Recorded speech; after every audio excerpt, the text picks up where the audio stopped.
94 WYSP, the rock you grew up with. My program director, Jeff Sottolano, is in the studio with me. Not for much longer. Not for much longer. 3 o'clock tomorrow, so really less than 24 hours away, and this thing is gone. Yeah. History. I won't be able to tell you what to do.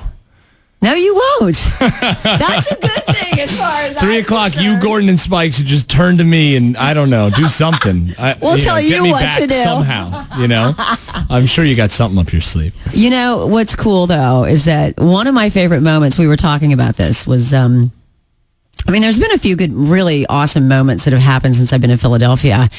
And one of them, my very first year here, was the Phillies, making the sweep and going all the way and winning the freaking World Series. How about it? World-effing champions. Yes, and it was so amazing.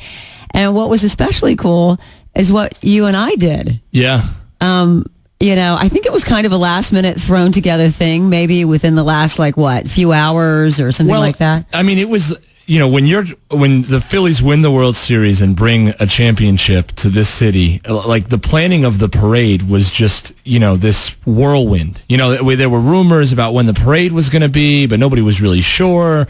You've got the team involved. Of course, the mayor's office is involved. The state police are involved. And trying to get all the information, we were moving 100 miles an hour, trying to be everywhere and figuring out, all right, what was our plan? How are we going to spend that day broadcasting to our audience. And what was cool is that we had broadcast throughout the playoffs. Every single playoff game, YSP was the only radio station. Sleet. That's right. We were the only radio station that was out there every single playoff game. And it didn't matter, like you said, if it was wind, sleet, and that was the case. Well, I was out there broadcasting. I remember broadcasting, and I couldn't hardly speak because my teeth were chattering. You know how when you're so cold and you can't keep them still. You can't control. And I was trying to hold my jaws and talk. It was so awful, that part of it, but it was so rewarding in the end to have them take the World Series. Well, and to be a part of the parade in the way that we were. We were the only radio station that, as far as I know, was broadcasting live from in the parade. We kind of hijacked it too, the way we did it. We did. We did a lot. YSP has always been known for being the sort of guerrilla style,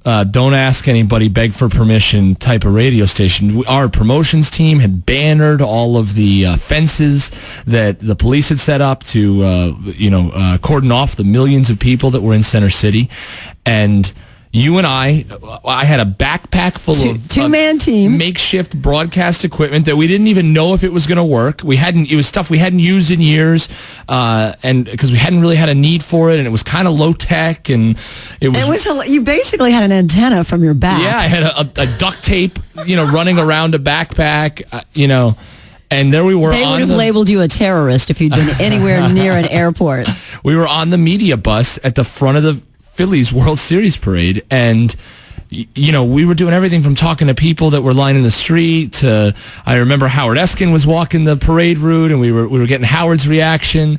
Grown men dropping down on their knees and crying, and being able to be broadcasting in that moment. We were the only radio station that broadcast physically in the parade for those moments, and we're able to broadcast that to our audience. And people said they were so moved they cried hearing the broadcast. It sent chills up and down their spine. It was one of the most unbelievable sights I'll ever experience in my life, to have that many people celebrating something together.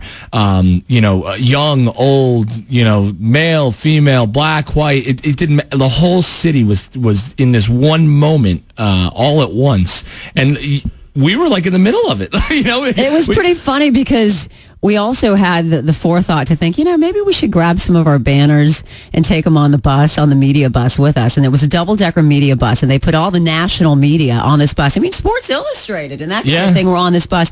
And here's WYSP. We take our banners, and we're we could have Banners, you had a flag. I had a flag. Credit where credit's due. I believe it was you and Chris Johnson and Sarah Mackey, our promotion staff. I can't remember. It was some combination of the three of you said, I'm going to bring this flag. And yes. So we were waving the YSP flag in the middle of the Phillies World Series parade. And it looked like it was our media bus. Yeah. It was hilarious, but it was a really cool moment. I have some audio. I don't have the audio taken from the airwaves of WYSP because for some reason we don't have it. I don't know. That moment's been there and gone. But we do have some of the YouTube audio. It's not as good. We shot videos too. We did a couple of short videos talking to folks on the parade route. I'm Jennifer Reed from 94 WYSP. I am on top of a double-decker bus, right in the middle of the biggest parade that Philadelphia has seen in 28 years. No doubt about it. Tons of people, as you can see here. Huge fans everywhere. We just at City Hall. Deafening. I mean, you can't hear you because there's 2 million people there. That was how insane it was. It was like a hum. You know, it was like when if you've ever gone camping, you know, in like the middle of the woods and you just hear that hum that the woods make, all those insects. It was like a people hum, just constant and at level 11. It was, yeah, I could not hear myself, even with the headphones on that we had brought, because it was so deafening, the crowd.